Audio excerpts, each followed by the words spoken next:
Pinaka-epektibong memory verse sigurado ito. Mark chapter 11 verse 24.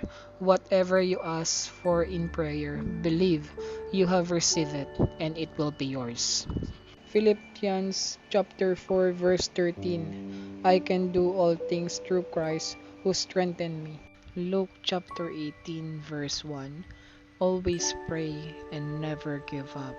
James chapter 1 verse 12. Do not give up when your faith is being tested. Ephesians chapter 3 verse 20. God is going to give you more than you ask for.